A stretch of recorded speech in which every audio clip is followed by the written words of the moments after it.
મિત્રો શિયાળાની સીઝન શરૂ થઈ ગઈ છે. ખજૂર બિસ્કિટ અમે બનાવી છે. ખજૂર બિસ્કિટ બનાવવા માટે અમે બધા ખજૂરના થળિયા કાઢી નાખ્યા છે અને ઘીમાં ખજૂર અમે શેકી લીધો છે.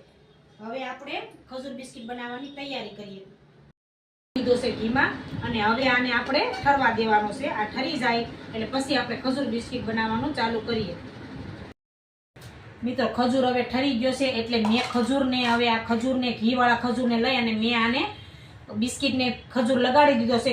ખજૂર લગાડી અને પછી બિસ્કિટ મારું થઈ ગયું છે તૈયાર. આ બિસ્કિટને મેં આને ટોપરાવાળું કરી લીધું, કારણ કે ટોપરાવાળા ખજૂર બિસ્કિટ કરવાથી ડબ્બામાં ભરવાથી ખજૂર બિસ્કિટ એકબીજાને ચોટતા નથી.